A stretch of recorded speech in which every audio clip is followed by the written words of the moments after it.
Sound test.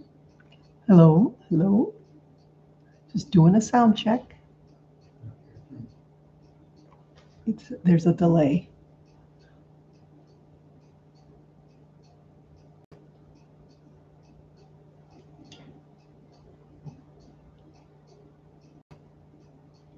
Nothing? Are you sure you're live? Yes, I am live. I don't have a, oh, there's a picture.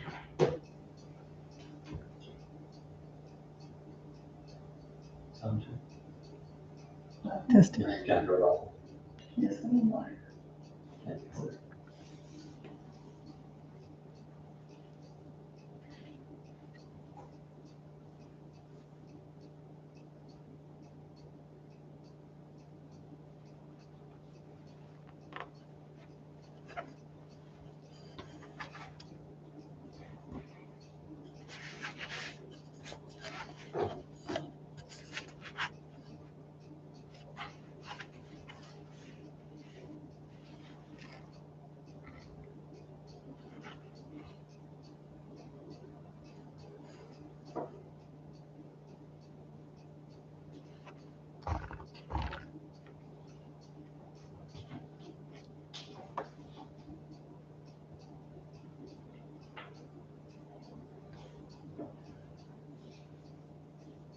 Hi, Kim. Welcome. Hi, Barb and Cindy. So excited that you guys are here. Just trying to get. Hi, Jodine. Welcome, welcome. Nancy, how are you? Just trying to get everything all situated here. Hi, Kim.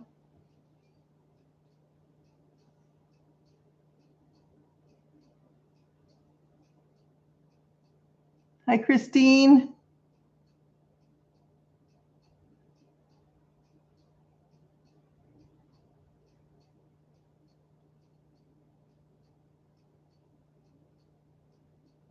Hi, Grandma Bird. Yes, I am very excited. This is really a handy little tool here. I'm happy that you're going to be able to use it. It's not hard to make at all. I'm really excited to show it to everybody. Hi, Donna. Hi, Sherry. Hi, MH and Deb. Barb BD70, Marilyn.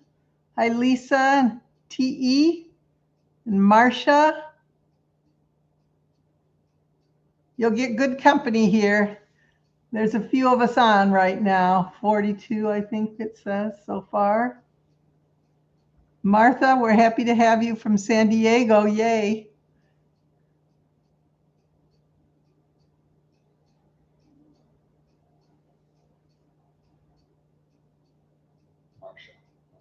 I'm sorry, it's Marcia. I don't have my glasses on. I can't see anything. I'm sorry, you guys. I do my best. Okay, I'm going to swap this out. I'm going to show you our little tool here that we're going to be making.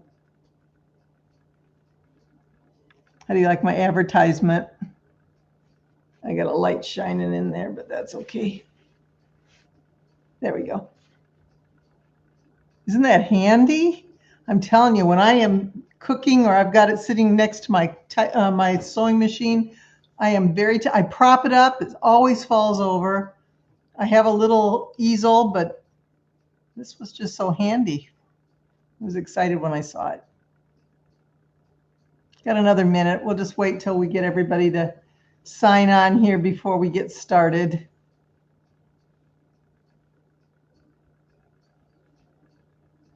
Doesn't take much for supplies either. It's pretty easy to make for a little present or, you know, using your scraps.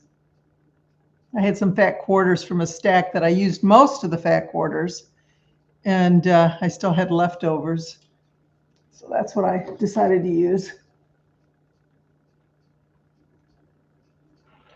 That's why we don't throw anything away, right?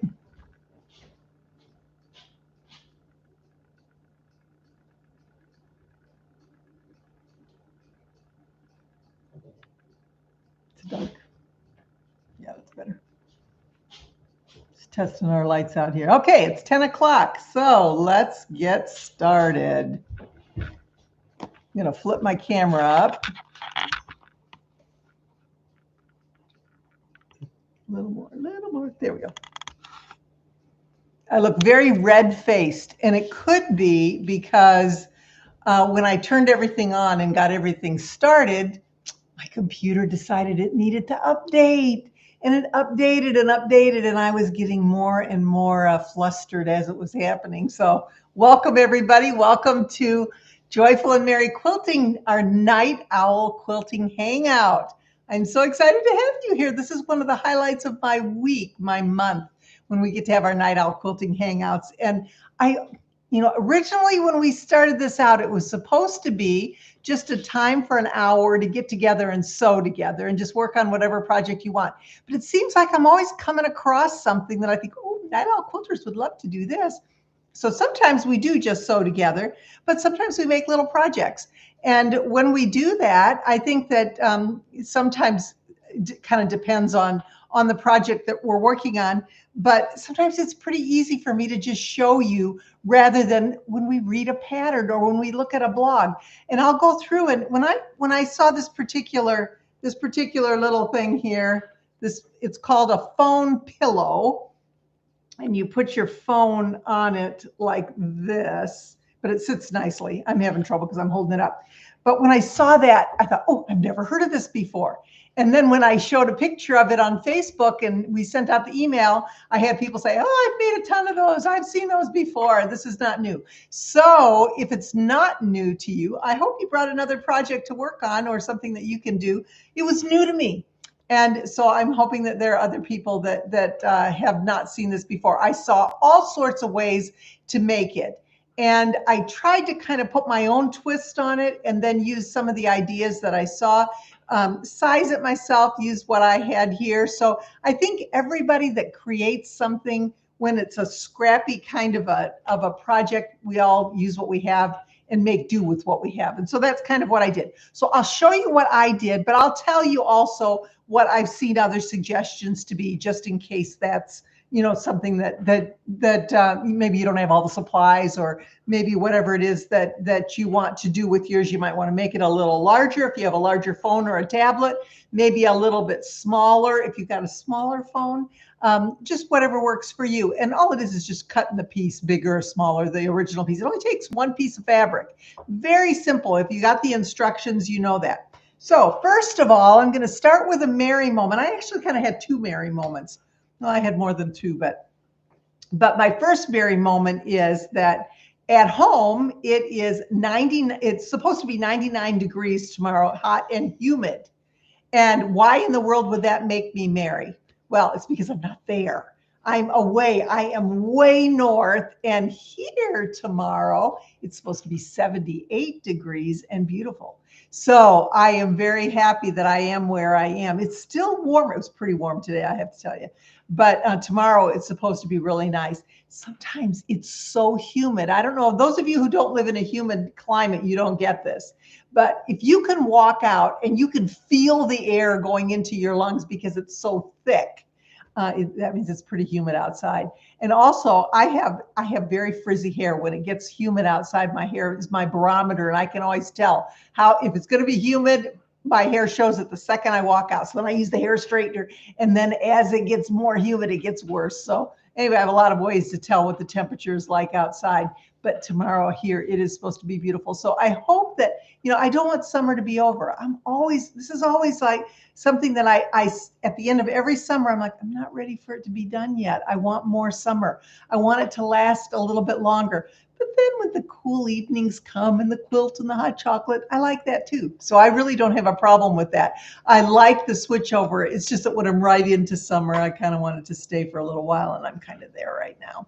So anyway, I hope that it's warm. It's not unbearable where you are, or you're able to stay comfortable. And sometimes quilting helps us do that because it takes our mind off of it. My second merry moment is, I posted this on Facebook. If you're on the Project Linus Quilt Challenge page, my grandson Tyler was the quilt. I made the quilt for him, the amazing Tyler, last year. It was amazing, and it had several blocks that talked about him, things that he suggested to me that he wanted on his quilt. Well, he sends me this picture, and I posted on Facebook of him in his dorm room. He just left for college, and he has that maize quilt on his bed. And the cool part about that, other than it's a hug from me, is that anybody that wants to know anything about Tyler, all they have to do is look at those blocks, and they can tell exactly what his interests are and what he loves. And the exciting thing is he sent an email and said that his roommate, both he and his roommate, tried out for the orchestra, and they both made it. He loves music. So he's so excited that he's in music. He's able to be in the orchestra. He has his quilt on his bed that has that musical note on it that lets everybody know how much he loves music. And I hope he knows how much I love him. So that's Tyler. Then my granddaughter, my oldest granddaughter, Lucy, who was Lucy's Love Notes, she's leaving for college tomorrow morning. I can't believe these kids are growing up. So I'm also wishing her well, and hopefully all is going well. My fourth Mary moment, I'm just going to briefly touch on, and it was a post that we had in our Joyful and Mary Community Quilt Guild. We have a chat forum, and there was a post there from someone who was having a really difficult day. And she said that she wanted to take that difficult moment and get through it by going into her sewing room and quilting. And she just kind of described the whole process of what happened when she went in her sewing room, what she was able to do, and how she was able to gain joy from that moment. And it just brought me so much joy. She was having such a tough time, and I felt so sorry for her and what she was going through and experiencing, but so happy that she was able to find quilting to bring her some joy in the middle of a crisis. And I hope those of you that are watching have found that to be true as well, that we can take this hobby that we love, join with others who also love it, and we can share in such a way that nobody else understands. Nobody else gets it. Nobody else knows what quilting does for us. I have actually tomorrow's video, we do, Tuesday is our Tuesday tips video. Tomorrow's tips video is about something that I discovered that I was really excited when I discovered it, to the point that I couldn't sleep. I wanted to get the video done because I wanted to show you what I discovered. Now, again, it may be old news to some of you, but it was new to me. And I hope that if you watch it, that it is new to you as well, or it at least shows you something new. I will give you a hint. It's about rulers. And you all know how much I love rulers. Can't talk enough about rulers. You can't have enough rulers. There are so many uses for our rulers. And anyway, this particular quilting tip tomorrow, so it comes out, 5:30 a.m. Central Time. Take a look at it. Hopefully share it with your friends. Click like, click subscribe if you're not a subscriber yet. And just enjoy the moment, because I really enjoyed making that video, and I just wanted to share that with you. Now, we also have a big, huge announcement in that our Joyful and Mary Community Quilt Guild, we only take registrations periodically when we are able to manage more members. And we are now currently able to manage more members. We've gotten ourselves to a point where we can handle more, and we're ready to go. So we are going to be having a Zoom meeting Wednesday evening at 7 p.m. Central Time. Now, why do we have a Zoom meeting? Because we want you to know what you're getting into if you're interested in the Guild. We want those people who want information about the Guild to learn about it before they commit to becoming a member of the Guild. So if you're interested in joining the Zoom, there's no cost or anything to joining it. It's just an informational kind of meeting. And then if you are interested, then the walkthrough steps will be there for you to go ahead and join. So the link is Joyful and Mary Quilting, all one word, joyfulandmaryquilting.com/guild waiting list. That's how you get to the place where you enter your email address. Then we'll send you the Zoom link. Again, we have to be careful. You got to be careful with Zoom, because when you put the link out there, you just don't know where that link is going to go. And too often the link goes to places where it sabotages whatever is happening. So we want to make sure that we keep everything protected and safe. That's why we walk you through the process. There is a video, again, that you can watch. You will watch before you actually commit to membership, and hopefully you'll want to join us. It is such a fun group. And YouTube is fun, but I can't talk with you in YouTube. I can chat, and you can see we have lots of chatting going on there. But always before our Guild meetings, we have 30 minutes ahead of time where we're able to talk back and forth because we're live. And then we have our meeting, and I'll talk all about that in the Zoom meeting. And then occasionally we have a chat afterwards as well. And it is just such a wonderful and joyful and merry community. So I just wanted to let you know about that. If you're interested, joyfulandmerryquilting.com/guild waiting list. Just go to that, enter your email address, and then we'll notify you with that Zoom link. You have to register to come to the Zoom meeting. All that means is you just click on the link and then you're registered. But you want to make sure that you are, and then we'll send you a reminder just to let you know that the meeting is that particular day. But set an alarm on your phone. We have lots of people that come in and they forget because you get busy, you're doing other things, and you forget that the meeting is happening. And we want you to join in if you can. So that's that. We have, as you all know, we have our beginning quilting course and our Aim for the Stars course. Those are both kind of beginning courses, but we have a new one coming out. And I was going to show you the quilt top, but I'm not going to show it this week because I'm not quite ready yet. It's sitting right here and it's really pretty. I will tell you that it has Halloween and or fall theme to it. So you can go either way, but it's about foundation piecing. So if you are interested in learning foundation piecing, or if you're interested in learning some new ways to foundation piece, I've got some tips that I'm going to share during the course. We will give you the link just as soon as that's ready. I just wanted to give you a heads up. And we will be talking a tiny bit about that in the Zoom meeting for those interested in the Guild as well. We have had a night owl quilting poll going on. We did it at our last night owl quilting, asking everybody if you wanted to switch from 10 o'clock Central Time to 9 o'clock Central Time. We had some people that miss out and they watch it recorded, but they like to participate live. And overwhelmingly, everybody wanted to keep it at 10.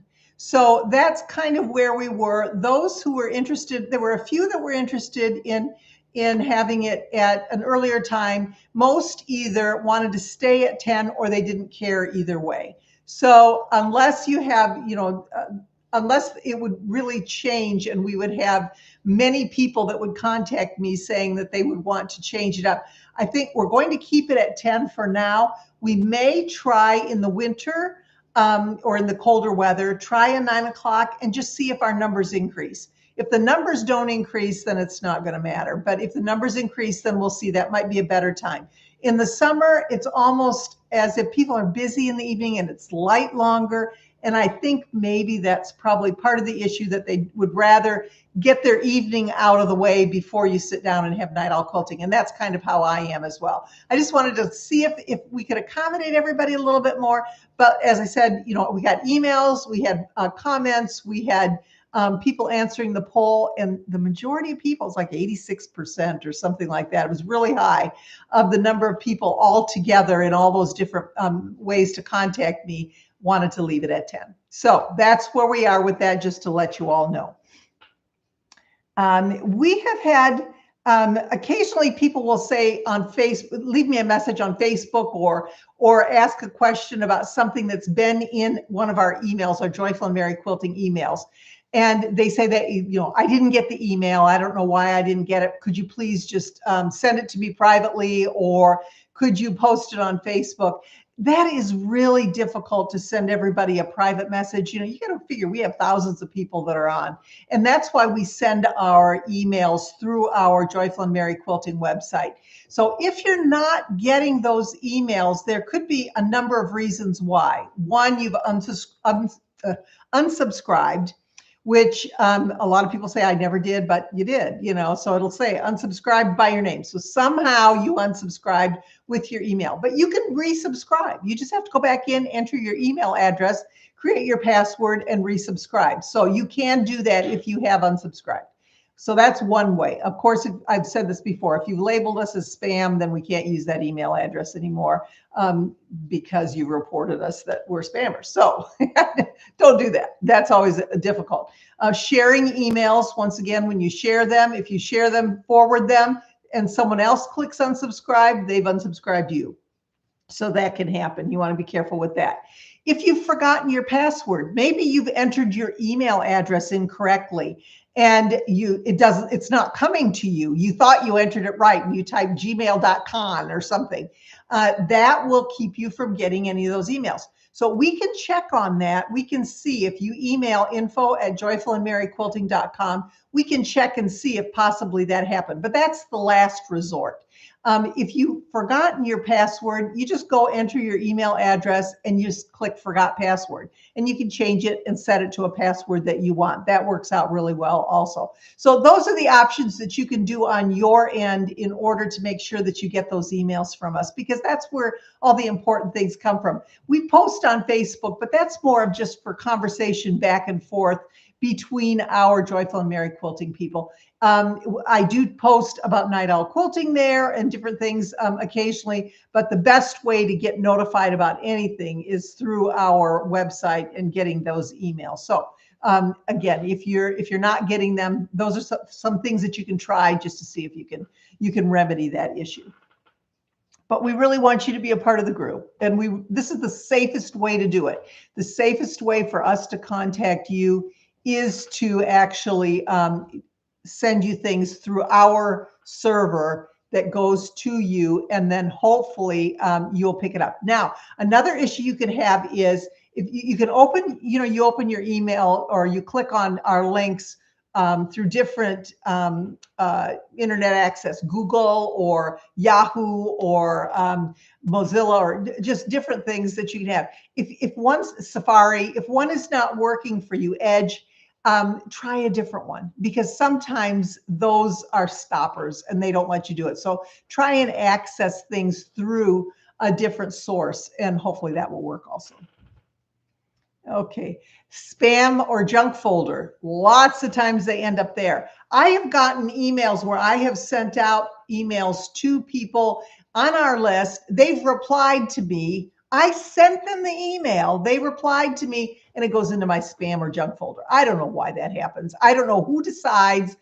One day it's okay and the next day it's not, but please check there, because it very well could be there. And sometimes those spam and junk folders get so full that we don't even recognize what's there. So you have to pick through little by little and see if there's anything in there. It's a good idea to check that every once in a while anyway, just to make sure you're not missing something. Because like I said, good solid emails will end up in there, and I have absolutely no idea why. So, pillow pocket. It's time to get started on our pillow pocket. We're going to make this cute little thing, and this is it. You can see it's soft. It's got stuffing in it, but it sits up nicely. It's also it protects your phone. It's soft and cuddly. So when you put your phone on here or whatever you're putting it on, it stays there. It doesn't wiggle around. It doesn't fall off. It's wide enough. So let's go ahead and take a look and see what's in here. Now, first of all, when we make this, I used a scrap, but you can use a fat quarter. You can get 3 of the rectangles out of a fat quarter, and then you'll have this little piece left over. So I got 3 square rectangles, 9 by 12. That's the measurement. It's an easy measurement to remember. So you want to cut your fat quarter in a way, the fat quarters are 18 by usually 21. So you can do 2, 9 and 9 by 12. And then you've got that little piece over here on the edge that you can cut one more, and then you've got this left over. So 3 can come out of a fat quarter easily, or you can just use scraps. So we've got that. That's part of what we need. We also need some filler. Now you can either put wheat, some people use wheat, or lavender, or I don't know, you can put lavender in the little lavender seeds. Rice is my go-to. This is just not minute rice. This is like regular straight up rice. Great value from Walmart. I don't know what it is. You can get a big old bag for hardly nothing. You need 1.5 cups of this. So 1.5 cups, it's a lot, it seems like, but it all fits in there nicely. Then you're going to need some polyester stuffing, this kind of stuff.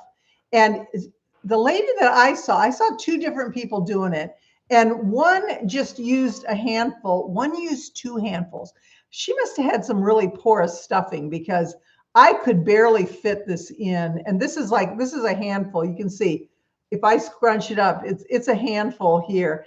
But whatever, whatever, you're just going to put it in. So it's hard to say exactly what size you want. If you've got a bag, you just yank some out.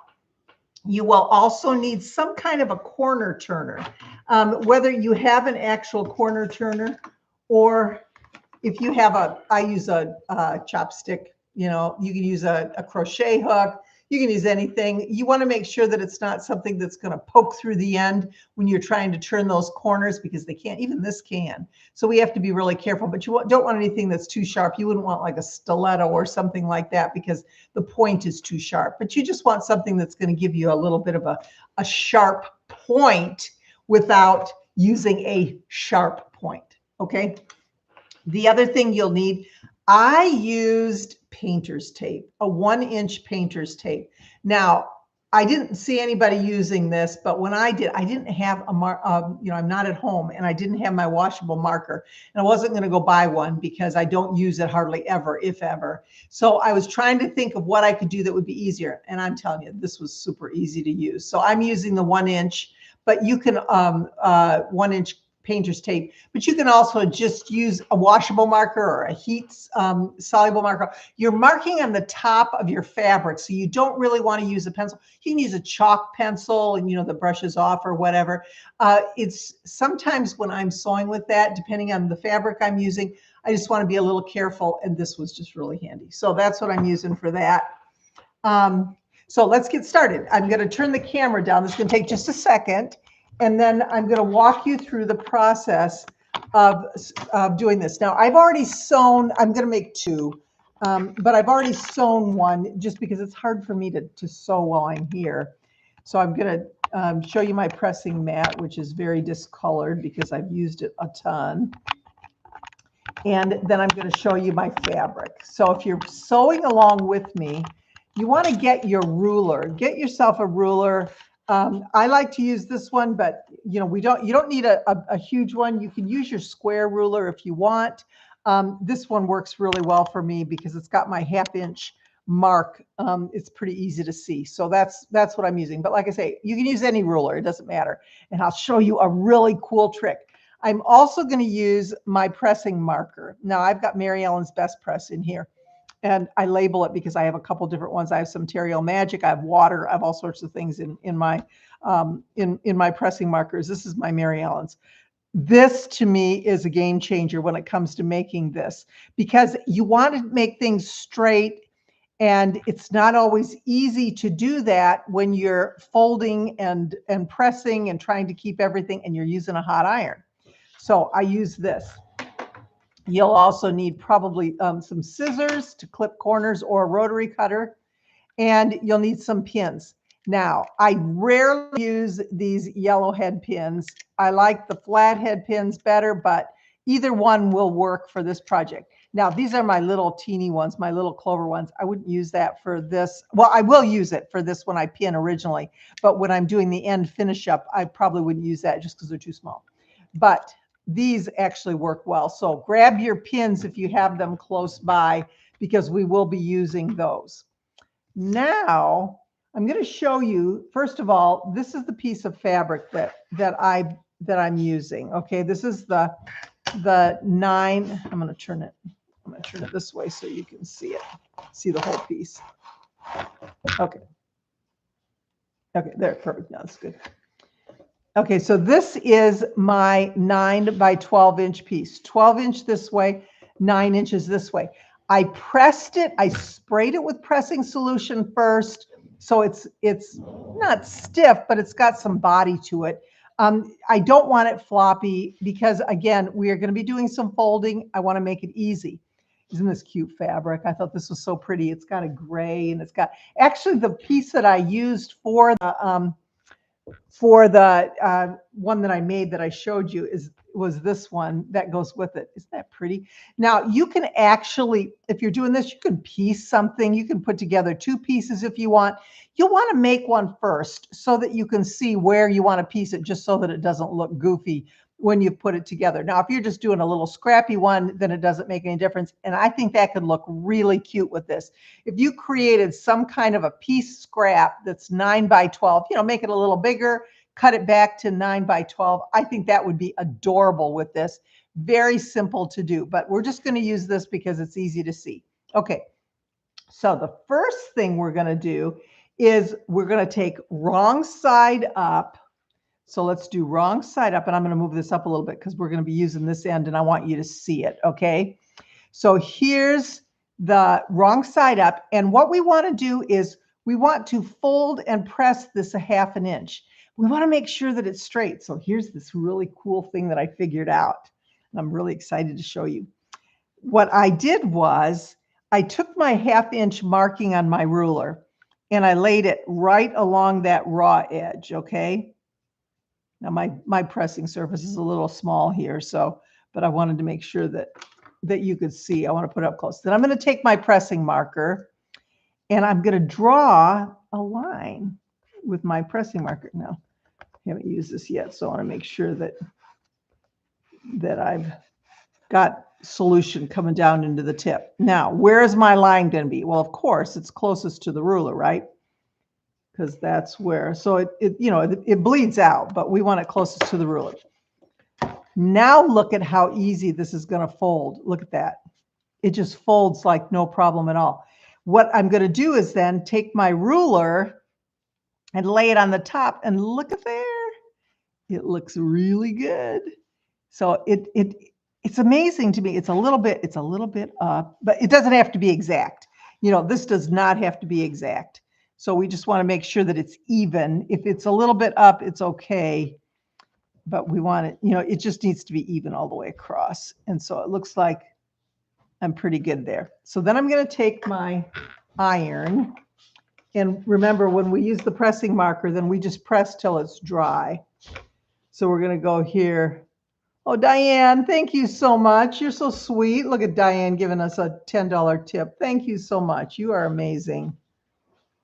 We're so grateful for your help. I don't think anybody realizes what it takes to put all this together, and I thank you for that. So here we go.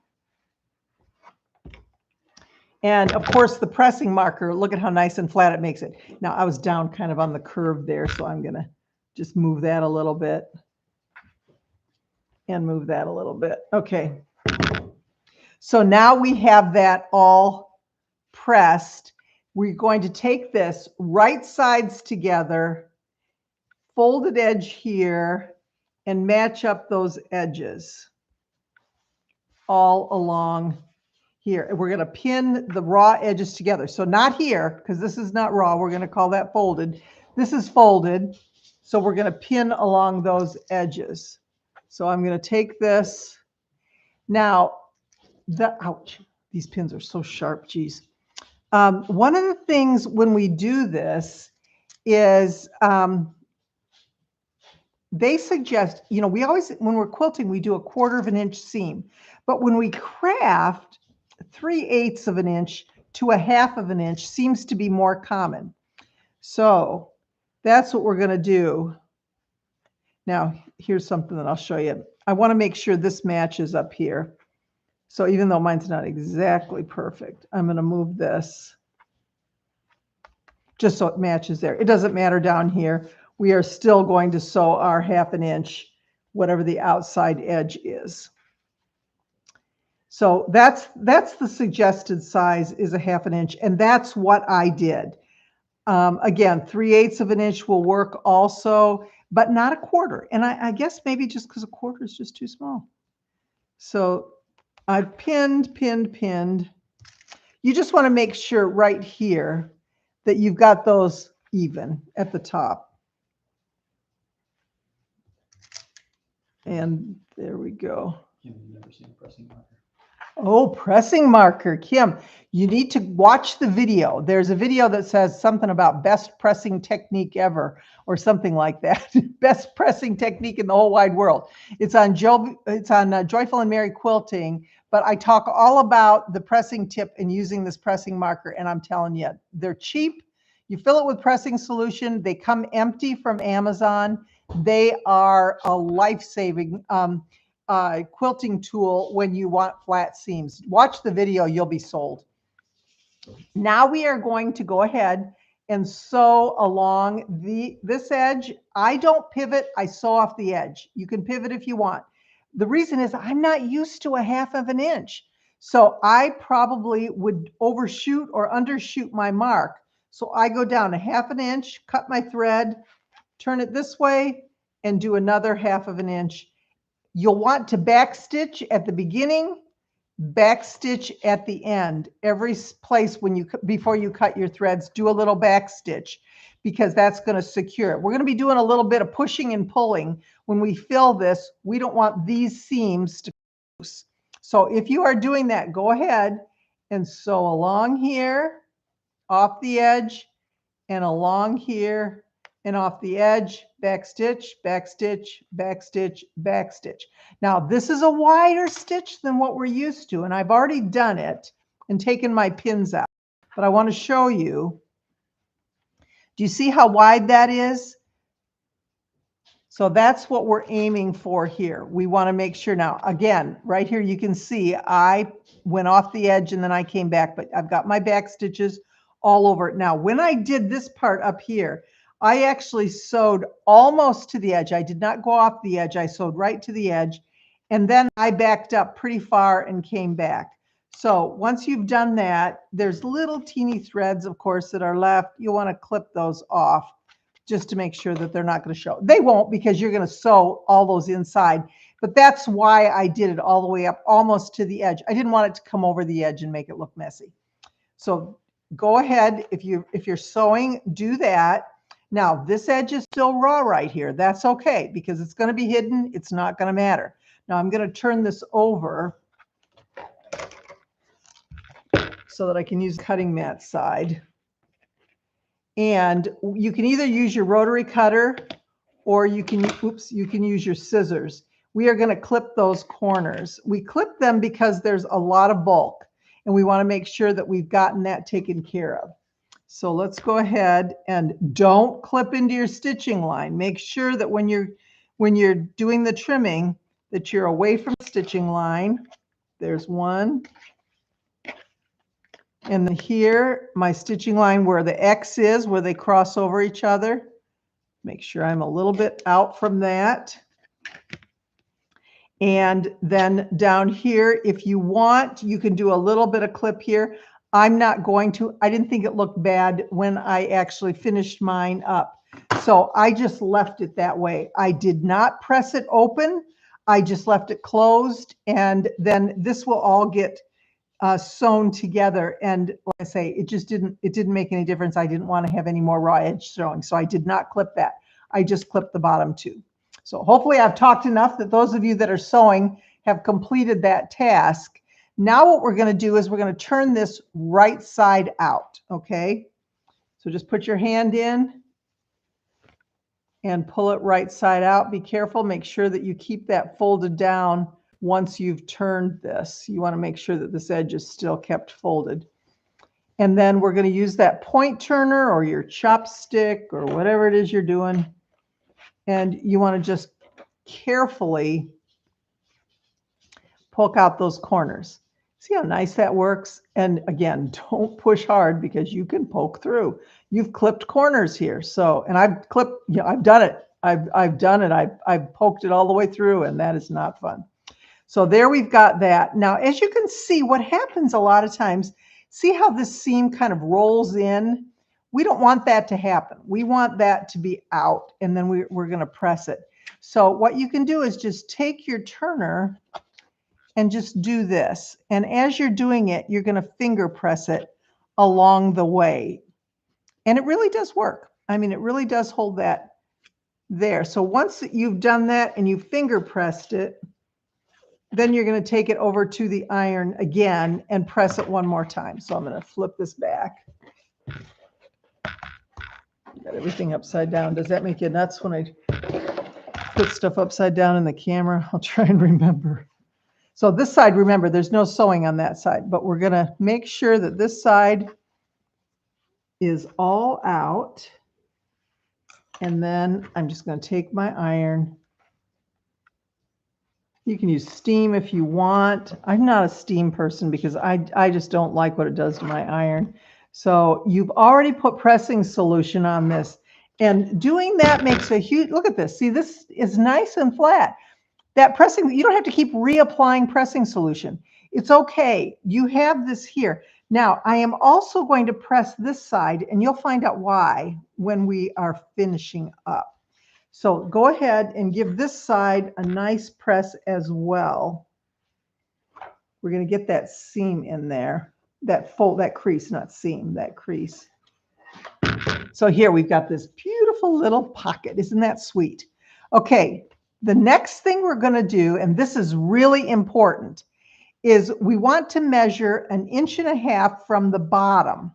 So 1.5 inches on my ruler, since this is the 2.5-inch ruler, I've got the 1.5 inch. So I'm going to put this on my pocket, and this is going to be 5.5 inches wide. 1, 2, 3, 4, 5.5.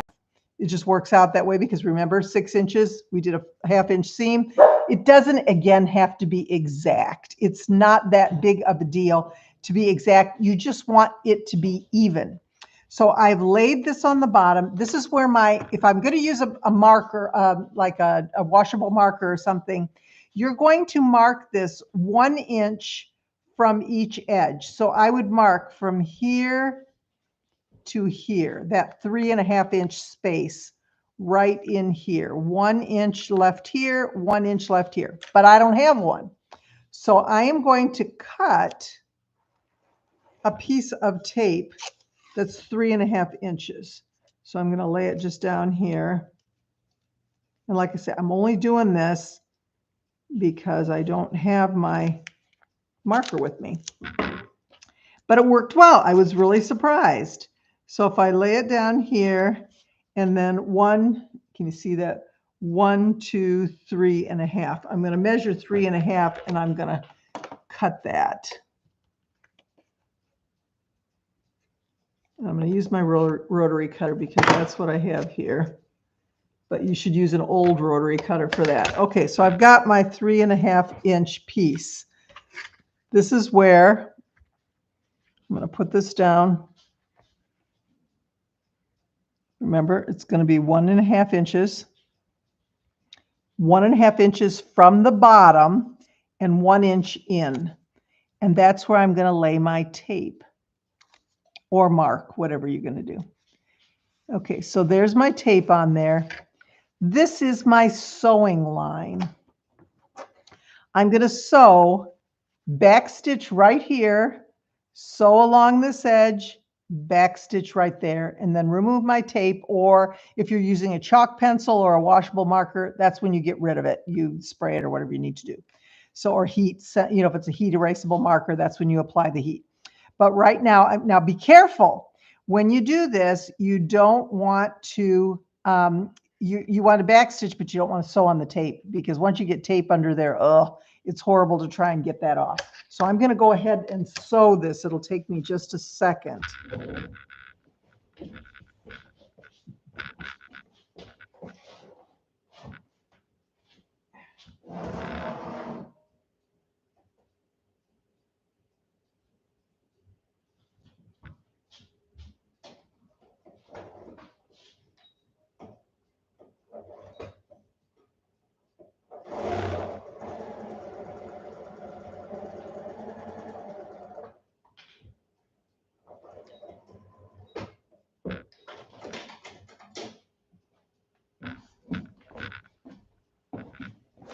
Okay, so I have sewn, and I took a little back stitch, beginning and the end, and now I'm going to take my tape off because I didn't sew on it, so it's good.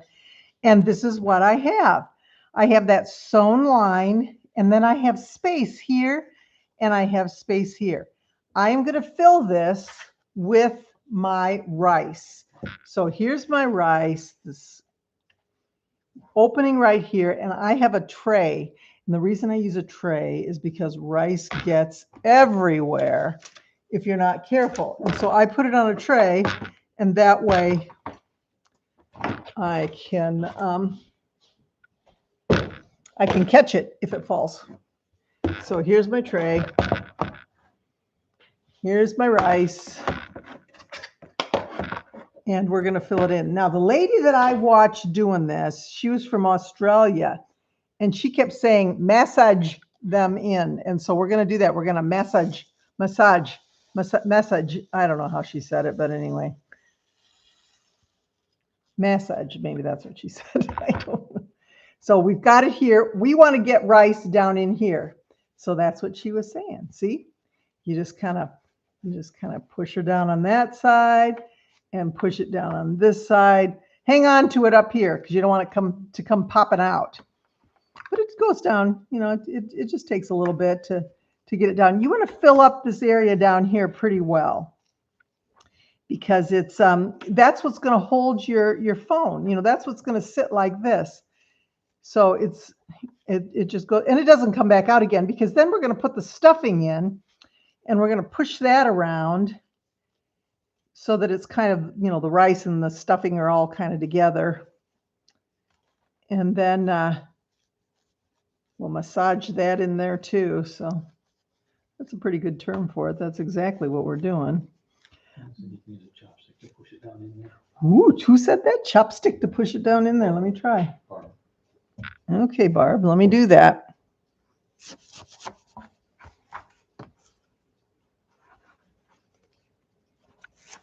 Okay. Well, I'm not having super good luck. I've got my system down, Barb. But if anybody wants to try it, I'm sure you can. Now, I do use the chopstick to push the batting down in, or not the batting, the what do you call it? The stuffing. So you can see, look, see how nicely it's filling up? Now, I didn't trim that thread, and I should have. So you want to trim those threads before you start filling it, so you don't forget. I mean, you can trim it later. It's not a huge deal. But see, now I don't want that dent in there, so I'm going to keep going. I'm going to keep getting them so that it's full. I want my little tray there to be nice and full. Why not fill the bottom and then stitch across? It's too hard to stitch across once the bottom is full. You can't get it's hard to get your machine in there to do that. And so it's easier to do it this way. I have done things where I've tried to stitch something when it's been full and it just, you can't, it's hard to get your machine to push it under there when you've got this big bulk on this side of it. So that's why you leave those little holes there and do it. It's just, you know, what's this taking us, you know, not even 5 minutes to do it. So it's not a big deal. I think wrestling with it under my machine would probably be more aggravating. Fresh walnuts, that's another good idea. You know, you can buy those at a pet store or online. I bought them online. You get a big old box for hardly nothing.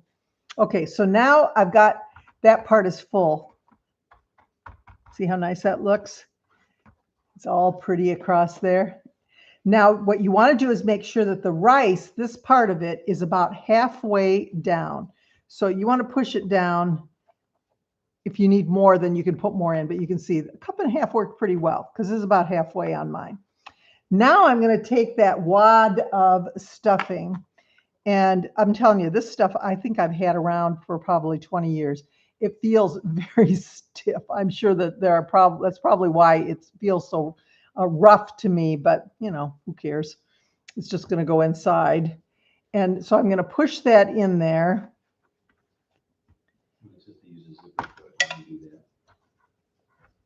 And then I'm going to push this in here.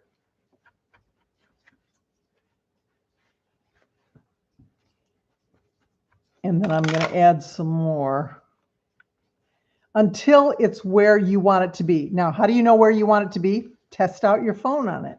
Put it on there and see. Now, we're not going to sew it like this. That's where I think I've probably, see, it looks a little funny right here. I want it to look nice and even. So that's where you can use your chopstick and you can push this down in here to make the stuffing go in between the rice. But this actually looks pretty good. Okay, so this is not going to work like this. When we put it together, what we're going to do is we're going to match our seam with that crease on the other side. Do you see my crease right here? Okay, so we're going to match those two, and I'm just keeping that folded to the side right there. If you wanted to trim that little edge off, you can. but we're sewing it so close to the edge. I didn't see it. Either way, you're going to have raw edge somewhere. So I didn't feel the need to do that. I thought I had better control this way. So that's when I'm going to take my yellow pin or my flatheads or whatever you want to do. Now, this is the part that I thought was a little interesting. Pinning it this way. Because normally when we quilt, we pin this way. But when you pin it this way, and I'll show you, and it only takes like 3 or 4 pins. Do you see how nicely that lines up right there because it's pressed neatly? And we're going to put those 3 pins across. Now, I've stuffed this pretty tight because once I've finished, I want to push it back up again so that I fill in all the gaps. Now, this part, it looked kind of cute just to leave it like a little tail, so that wasn't a problem. But what you're going to do is take this to your sewing machine. Now, this is where you can use a zipper foot, or you can use whatever foot you have that works well. The zipper foot works really well, or the blind hem foot also works well, where you can just put it right to the edge, and you're going to want to sew like 1/8 of an inch in. Make sure that it's right up here to the edge. When you sew it, if you kind of keep pushing this back, this is where it's a little weird. But what's nice is then as you're coming close to the pin, you're just pulling that pin out. And then you come to the next pin. Once you pull that one out, you come to the next pin. So it stays there for a pretty good length of time. In fact, you can even put in another pin right here on this end to get you started. So there's a little bit of an overlap. And that works like a charm. So then you just go ahead and sew along that edge. And then we're going to kind of mush it back up again. I'm not going to sew it here because it takes too long to do that for you guys. But anyway, we're going to put it here, and let's turn the camera back up again.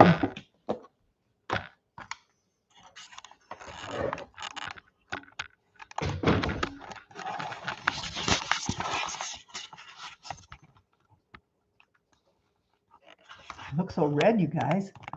I'm still flustered, I guess. It's just the lighting. It's the lighting. I don't look this red for real. Believe me, I'd be checking out what's wrong with me if I did. It's the light, it's doing it. But anyway, we're in a really dark room, and so we've got all kinds of weird lights hanging over here. So here we go. Look at that. So this way, this is where that little, like I say, this little tail is up here. So that when I put my phone, we got something I can set this on. So here, maybe this. Nope, it's still not high enough. Turn it down. Yeah, maybe that would work. Okay, we're just going to turn the camera down for a second here. But you can see where this, we want to just kind of smush this around. And then our phone just sits on there so nicely. Think about this. When you are sewing and you need to look at a YouTube video, you can do this. It holds it just perfectly. You can push it up a little bit if you need to push it up because it's stuffing in there. So you can do it whatever way you want. And this looks better, of course, once you've sewn that. But this fits right in there. It nests nicely. Your phone is protected. And there you go. You've got your phone pillow. And like I say, you could do all kinds of fun stuff with it. I mean, think about it. You actually could do different, put a block here, a little block, or you can, when you put it together, as you're sewing it together, you have to do a little pre-planning if you're going to do something special with it. But it's not that hard because it's only a 9 by 12 inch piece. I mean, what can you do wrong with a 9 by 12 inch piece? People use them for gifts. You can make them for others. And especially, like I say, next to like if you've got a recipe that you're working on and you want it to stand up on your phone, there you go. You can just put it on here and it works really well. I think I've got 2 now, and one for home and one for here. And my phone has a little pillow, and I think that is just so adorable. So anyway, that is my instruction for today. Here's my other one. You can see this a little bit better. The top right here, I didn't put enough stuffing in it. I should have put more. I just didn't know for my first one, but it still looks cute. I mean, it still came together nicely. And the one I saw, somebody had a smaller phone, and so they kind of pulled this down over the top. It looked like a little chicken. It was really cute. So anyway, so that's that. That's the project for today, our little phone pillows. So go ahead and make yours and then post your pictures on Facebook. Deb, thank you so much. You're wonderful. I appreciate it. Go ahead and show us on our Facebook page when you completed it. Let everybody know that you've made something useful. You've been able to hear. I'm not talking to the camera. I'm talking to you guys because I'm looking here at your comments. So I thank you for those comments. I can't ever look at them when I'm doing this because I can't see them. I've got the computer set too far back. I can't wear my glasses because the lights shine in and you see these lights in my glasses. So I have to do everything with, doing like this if I'm going to look, and that's not a good look. So anyway, but any questions? Does anybody have any questions about anything? I mean, we've got a few more minutes here. Somebody said they use a zipper foot on the bottom and filled it and use a zipper foot to do it and it worked. Oh, using a zipper foot on the bottom. Sounds like something you could try there, just to put a zipper foot and sew along the edge there. Somebody else put lavender in there. I have heard you can put lavender or something that smells good in there, which is really a great idea. And as your phone, sometimes they get a little bit warm. When you're using your phone, you can feel a little bit of warmth coming off of them, especially if you've got them plugged into your charger, and you'll smell the lavender. So that's kind of nice too. Anything else? We had two people go through one. Kathy went through a storm with a power outage. Oh, somebody just had a power outage? Oh, Came on late because of it. oh, Kathy, I'm sorry you had a power outage. I hate power outages. I'm sure you know that. We have had, it always happens. Okay, I have to tell you, I just want to tell you what happened tonight. I started everything at 9 o'clock because I can't get online. I mean, I can't start up the YouTube until I'm ready to go, and then I just leave it sit. And so I got on at 9 thinking I'll get everything started up. My computer had to update. It was updating over and over and over. I'm getting panicky. I mean, it was making me crazy because I did not have the YouTube scheduled yet.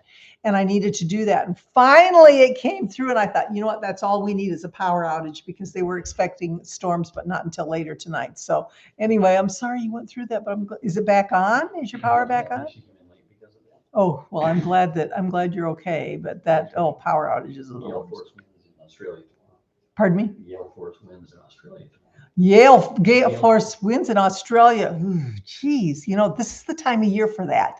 This is the we have tornado season here in the Midwest in the mid spring, which everybody loves spring. I don't love spring. I don't love spring because I hate the weather. But then the fall, then we have hurricane season, and that's scary too. And my daughter lives in Florida, so it's always frightening when you see a tornado a hurricane that's headed that direction. I hope that all of you that are in that area, or those of you that are in the massive heat waves, that all is well. Now, Australia, I think we have winter there, right? Are we finishing up winter? Maybe the weather will change and will improve for all of us. We always seem to have those issues. Doesn't matter where we live. There's always something that's going to happen. Anything else? Somebody said you can plug your modem into a battery backup. Yeah. I have one of those battery chargers for my phone, so that when the power goes out it'll last 3 days, which is a lifesaver. I mean, I've been caught without. And, you don't know, your phone is near dead and then all of a sudden you lose power. To have one of those is really great. Really helpful. On a separate note, is there a personal preference when putting borders on, mitered borders or not? Or is there a reason for choosing one over the other?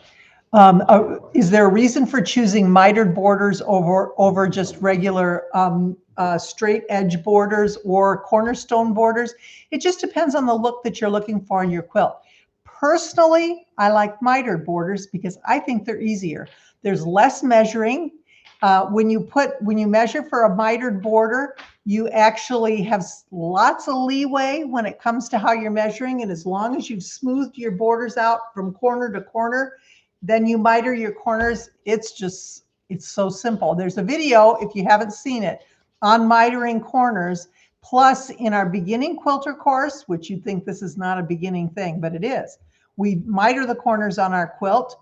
And I also, in the new Sam's Creative Space Adventure quilt that we are doing for Project Linus fundraiser, we also miter the corners there. And it is just, for me, I think so much easier, less measuring, and you get a really perfect, beautiful edge. It's one of those things that mitered corners, everybody gets scared of them. I don't know why. Miter or the angle or what, it is, for me, I think, easier than doing any other kind of border. The cornerstone borders, I think, are probably the second, that one and the just the where you sew to the sides and then sew across the top. A lot of measuring that you have to be careful if you don't want wavy borders. You know, again, another lesson in itself, but I like mitered. I think they look pretty and I like doing them. They're fun. Anything else? Winter ends on Saturday in Australia. Winter ends on Saturday in Australia. Well, happy spring. I'm so excited for you. Spring is a fun time of year, especially when the seasons change. Everybody seems to enjoy all that, and I do too.